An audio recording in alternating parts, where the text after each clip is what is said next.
मित्रों, आइए सबसे पहले हम विचार करेंगे ग्रहों के राजा सूर्य की। देखिए, सूर्य जब लग्न भाव में बैठेंगे तो अपनी 7वीं दृष्टि से कुंडली के सप्तम भाव को देख पाएंगे, क्योंकि सूर्य के पास केवल एक ही दृष्टि होती है, वह होती है 7वीं दृष्टि। यदि सूर्य मित्र दृष्टि प्रभाव दिखाते हैं तो जातक का जीवन साथी जातक का सहयोग करने वाला होगा, मान सम्मान जीवन साथी का अच्छा होगा, सरकारी क्षेत्रों से लाभ पाने वाला ऐसा जीवन साथी होगा।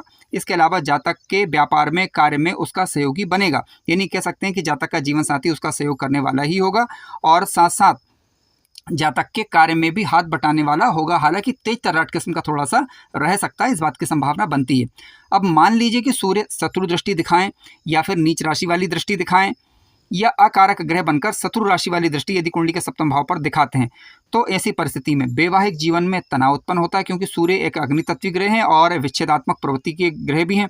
तो जीवन काल के दौरान वैवाहिक जीवन में मतभेद बना रह सकता है, अलगाव की स्थिति भी कई बार बन सकती है। हालांकि नेतृत्व का गुण जातक अच्छा रहेगा, क्योंकि सूर्य जब लग्न में होंगे तो नेतृत्व की क्षमता जातक के अंदर दे देते हैं।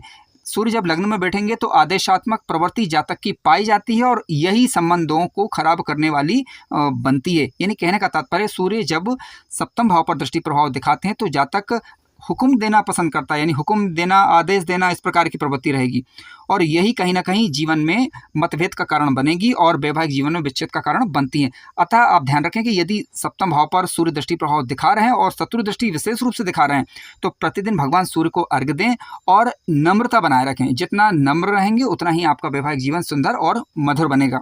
मित्रों, आइए अब बात करते हैं चंद्रमा के विषय में। देखिए, चंद्रमा जब कुंडली के लग्न भाव में बैठेंगे, यानी पहले घर में बैठेंगे, तो अपनी 7वीं दृष्टि से कुंडली के सप्तम भाव को वह देख पाएंगे।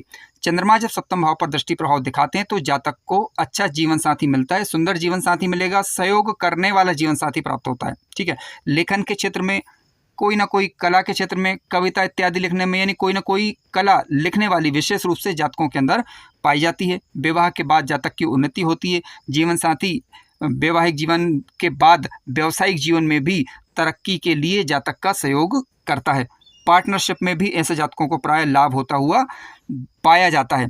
चंद्रमा जब सप्तम भाव से दृष्टि प्रभाव दिखाते हैं तो जातक की व्यापारिक यात्राएं विशेष रूप से होती हैं और जीवन सामान्यतः सुखद रहता है।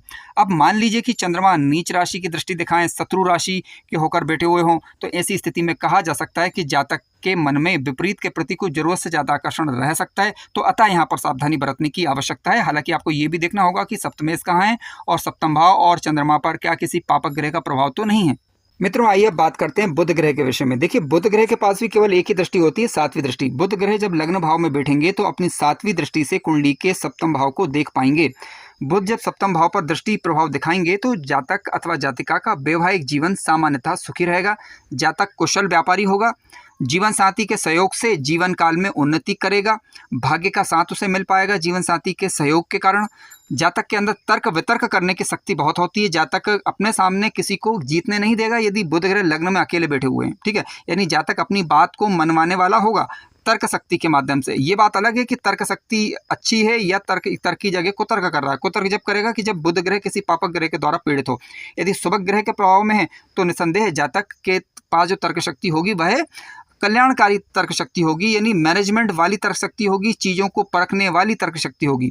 मान सम्मान जीवन के दौरान अच्छा रहेगा जब बुध ग्रह लग्न भाव में बैठेंगे तो, और बुद्धि विवेक का स्तर अच्छा रहेगा। जातक का जीवन साथी भी अच्छा होगा और 32 वर्ष के पश्चात जातक अथवा जातिका का भाग्योदय हो, इस बात की संभावना बनती है यदि बुध ग्रह भाग्येश बनकर लग्न भाव में मित्रग्रही होकर बैठ जाएं। ठीक है, लेखन शक्ति में और वाक्य चतुराई में इनसे कोई भी नहीं जीत पाता। कहने का तात्पर्य है कि लिखने की शक्ति या किसी न किसी प्रकार की शैक्षिक योग्यता ऐसी इनके पास होती है जिनके होने से दूसरे वाले व्यक्ति को ये आसानी से जीतने नहीं देते।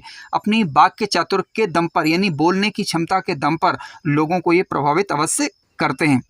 मित्रों, आइए अब बात करते हैं शुक्र ग्रह के विषय में। देखिए, शुक्र ग्रह जब लग्न भाव में बैठेंगे तो अपनी 7वीं दृष्टि से कुंडली के सप्तम भाव को देख पाएंगे।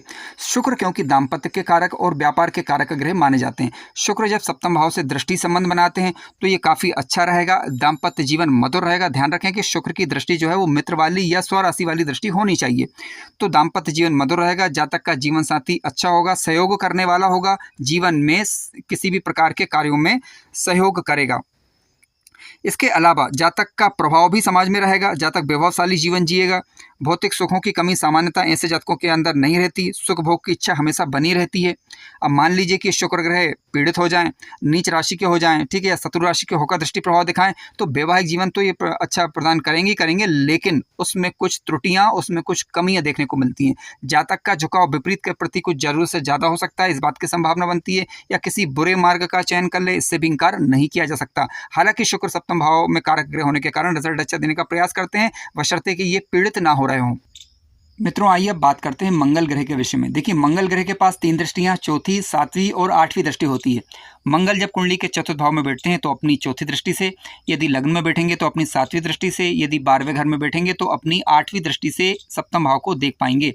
अब मंगल जब कुंडली के लग्न में, चतुर्थ में या 12वें घर में बैठते हैं तो जातक अथवा जातिका को ये मांगलिक बनाते हैं। तो विवाह करने से पहले कुंडली का मिलान अवश्य कर लें, ताकि वैवाहिक जीवन में होने वाली दिक्कतों या परेशानियों से बचा जा सके। अब देखिए, मंगल जब कुंडली के सप्तम भाव पर दृष्टि दिखाएंगे तो हमें ये देखना होगा कि यह मित्र दृष्टि है, स्वराशि की दृष्टि है या शत्रु दृष्टि है। मित्र दृष्टि या स्वराशि वाली दृष्टि जा रही है तो जातक का जीवन साथी तेज तराट अवश्य होगा, लेकिन वैवाहिक जीवन आसानी से सुखमय तरीके से व्यतीत हो जाता है। हालांकि सामान्य प्रकार के मतभेद बने रहते हैं, लेकिन यदि ये शत्रु दृष्टि दिखाएं तो ऐसी परिस्थिति में लड़ाई झगड़ा ज़्यादा रह सकता है, ठीक है। इसके अलावा वैवाहिक जीवन में ज़्यादा समस्याएं रह सकती हैं। मंगल यदि लग्न में बैठकर सप्तम भाव पर दृष्टि दिखाएंगे तो सिर दर्द इत्यादि की समस्या से भी जातक अथवा जातिका जूझ सकते हैं। यूरिन प्रॉब्लम, इस प्रकार की दिक्कतें भी रह सकती हैं। चतुर्थ भाव में यदि मंगल बैठते हैं तो मातृ सुख में थोड़ी बहुत ही कमी करते हैं, हालांकि भूमि भवन वाहन का लाभ जातक अथवा जातिका को मिल जाता है। 12वें घर में यदि मंगल ग्रह बैठे हुए हैं तब भी जातक बुरे मार्ग पर जाए, इस बात की एक संभावना बनती है, ठीक है। हालांकि ऐसा आवश्यक नहीं है, आपको कुंडली में सप्तम भाव की स्थिति और सप्तमेश की स्थिति देखनी है, और मंगल ग्रह जो दृष्टि प्रभाव दिखा रहे हैं वो उनकी मित्र दृष्टि है या शत्रु दृष्टि, इसे भी देख लेना चाहिए। मित्रों, आइए अब बात करते हैं गुरु ग्रह के विषय में। देखिए, गुरु ग्रह यदि कुंडली के तीसरे घर में बैठेंगे तो अपनी 5वीं दृष्टि से, यदि लग्न में बैठेंगे तो अपनी 7वीं दृष्टि से, यदि लाभ भाव में बैठेंगे तो अपनी 9वीं दृष्टि से कुंडली के सप्तम भाव को देख पाएंगे। अब गुरु ग्रह जब कभी भी किसी भी भाव पर दृष्टि प्रभाव दिखाते हैं, बशर्ते कि उनकी नीच राशि वाली दृष्टि यानी मकर राशि सप्तम भाव में नहीं होना चाहिए, या जिस भाव पर दृष्टि प्रभाव दिखा रहे हैं वह मकर राशि नहीं होना चाहिए। तो ऐसी परिस्थिति में गुरु सामान्यतः पॉजिटिव रिजल्ट ही देंगे, सकारात्मक प्रभाव ही देंगे। गुरु जब सप्तम भाव पर दृष्टि प्रभाव दिखाएंगे तो इस बात की संभावना बनती है कि जातक की पत्नी या जीवन साथी उसका धार्मिक प्रवृत्ति का हो, ठीक है, यानी कह सकते हैं कि उनका नैतिक आचरण अच्छा हो, मान सम्मान जीवन काल के दौरान रहेगा, संतान का सुख, पत्नी का सुख, जीवन साथी का सुख अच्छा रहेगा जीवन काल के दौरान। इसके अलावा क्योंकि गुरु ग्रह यदि लग्न में बैठ जाएं तो ठीक है, लग्न में जब बैठेंगे तो हंस नामक एक पंच महापुरुष योग भी बनता है, और इस योग के कारण जातक अपने जीवन काल में तरक्की भी करेगा, मान सम्मान अच्छा रहेगा, धन संपत्ति अच्छी रहेगी, पुत्र पौत्र आदि का सुख जातक अपने जीवन काल के दौरान भोग पाएगा। अब तीसरे घर में यदि मान लीजिए गुरु ग्रह बैठे हुए हैं तो जातक को ये पराक्रमी बनाएंगे, ठीक है, जातक दयालु किस्म का होगा, धार्मिक किस्म का होगा। यदि लाभ भाव में गुरु ग्रह बैठे हुए हैं तो समाज में मान सम्मान अच्छा रहेगा, पुत्र इत्यादि का सुख जातक जीवन काल में भोग पाएगा।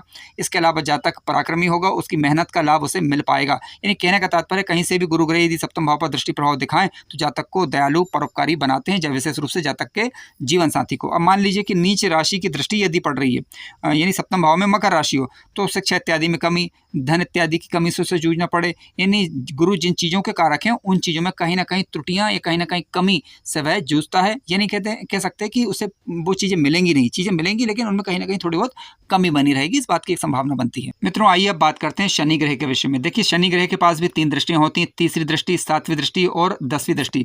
शनि महाराज जब कुंडली के पंचम भाव में बैठेंगे तो अपनी तीसरी दृष्टि से सप्तम को देख पाएंगे, लग्न में बैठेंगे तो अपनी 7वीं दृष्टि से सप्तम भाव को देख पाएंगे, यदि दसम भाव में बैठेंगे तो अपनी 10वीं दृष्टि से सप्तम भाव को देख पाएंगे।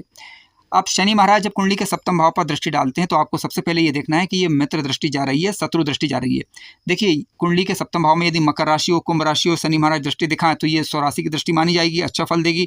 और मान लीजिए कि मिथुन राशि या कन्या राशि हो तो मित्र दृष्टि मानी जाएगी, अच्छा रिजल्ट देगी। यदि वृषभ राशि या तुला राशि आ रही है तब भी शनि महाराज यहाँ पर अच्छा रिजल्ट देंगे, क्योंकि तुला राशि में वह उच्च अवस्था के होते हैं। जातक का जीवन साथी गंभीर किस्म का होगा, ठीक है, तुलनात्मक ढंग से बातचीत करने वाला होगा, न्याय प्रिय होगा, जातक के जीवन में उसका सहयोग करने वाला होगा। ध्यान रखें कि शनि महाराज अस्त के नहीं होना चाहिए। अब मान लीजिए कि शनि महाराज कुंडली के सप्तम भाव पर दृष्टि प्रभाव दिखा रहे हैं, लेकिन मित्र दृष्टि ना होकर ये शत्रु दृष्टि यदि जा रही है तो ऐसी परिस्थिति में विवाह में विलंब होना, विवाह में देरी होना, जीवन काल में उन्नति करने में जातक को परेशानियों का सामना करना पड़ सकता है, ठीक है। वैवाहिक जीवन विशेष रूप से तनावपूर्ण रह सकता है। इसके अलावा पार्टनरशिप इत्यादि में भी जातक को कह सकते हैं कि धोखे का मुंह देखना पड़ सकता है, तो सोच समझ कर यहाँ पर कार्य करना चाहिए। हालांकि इसके लिए आपको सप्तमेश की स्थिति जरूर देखें कि सप्तमेश कहाँ है और अन्य शुभ ग्रहों का प्रभाव सप्तम भाव पर है या नहीं, ये भी चेक कर लेना। मित्रों, आइए अब बात करते हैं राहु ग्रह के विषय में। देखिए, राहु ग्रह के पास भी 3 दृष्टियां होती हैं, 5वीं दृष्टि, 7वीं दृष्टि और 9वीं दृष्टि।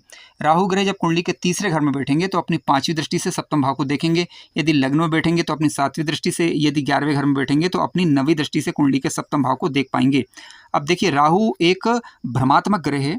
राहु जब लग्न में बैठेगा तो भ्रम की स्थिति उत्पन्न करता है, यानी जो सही ना हो उसके विषय में कंफ्यूजन की स्थिति पैदा करना, और यही बात जो है वैवाहिक जीवन में मतभेद का कारण बनती है, वैचारिक मतभेद का कारण बनाती है। हालांकि राहु जब लग्न में होंगे, यदि ये मित्र राशि के अंदर बैठे हुए हैं तो जातक को जुगाड़ू किस्म का भी बनाते हैं, जातक जुगाड़ तुगाड़ से अपने कार्यों को पूरा कर लेता है। तृतीय में बैठेंगे तो जातक पराक्रमी होगा, अपने पराक्रम से, अपनी जुगाड़ तुगाड़ वाली रणनीति से कार्यों को सिद्ध करने में लगा रहता है।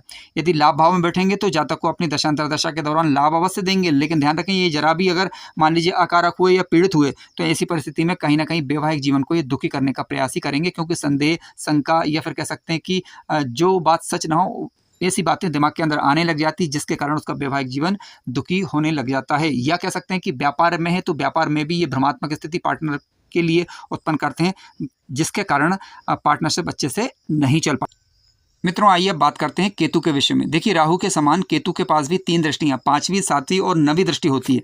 केतु यदि कुंडली के तीसरे घर में बैठेंगे तो अपनी 5वीं दृष्टि से, लग्न में बैठेंगे तो 7वीं से, और लाभ भाव में बैठेंगे तो अपनी 9वीं दृष्टि से कुंडली के सप्तम भाव को देख पाएंगे। अब देखिए, केतु राहु के जैसा ही एक विच्छेदात्मक ग्रह है और एक कह सकते हैं कि कन्फ्यूजन की स्थिति ये पैदा करते हैं। सप्तम भाव से जब दृष्टि संबंध बनाएंगे तो वैवाहिक जीवन को ये भी तनावपूर्ण बनाने का ही प्रयास करते हैं। लग्न में विशेष रूप से केतु बैठ जाएं और सप्तम भाव पर दृष्टि प्रभाव दिखाएं तो मानसिक अस्थिरता बनी रहती है, जातक समझ ही नहीं पाता कि क्या सही और क्या गलत है, यानी सही और गलत का भेद करने में दिक्कत का अनुभव वह करेगा, विशेष रूप से दशा और अंतरदशा के दौरान। अब केतु अच्छा रिजल्ट देंगे, बुरा रिजल्ट देंगे, ये इस बात पर निर्भर करेगा कि केतु की दृष्टि सप्तम भाव पर मित्र वाली जा रही है या शत्रु वाली जा रही है।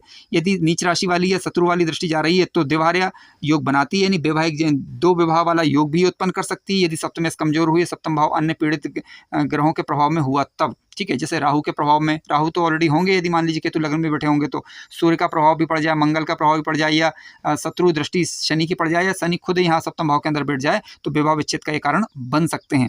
लेकिन फिर भी आप प्रैक्टिकल रूप से देखें कि सप्तम भाव पर जो राशि, सप्तम भाव में जो राशि का अंक लिखा है उसका स्वामी ग्रह की स्थिति कुंडली के अंदर क्या है। ठीक है, यदि वह मजबूत होकर सप्तम भाव के अंदर बैठ जाए और सप्तम भाव अन्य शुभ ग्रहों के प्रभाव में आ जाए और केतु कमजोर पड़ जाए या राहु कमजोर पड़ जाए तो ऐसी परिस्थिति में इस प्रकार की कोई स्थिति निर्मित नहीं होती। हालांकि एक वैचारिक मतभेद का कारण फिर भी बन सकती है। मित्रों, कार्यक्रम ज्ञानवर्धक लगा हो तो लाइक करें, चैनल पर नए हो तो सब्सक्राइब भी करें। धन्यवाद।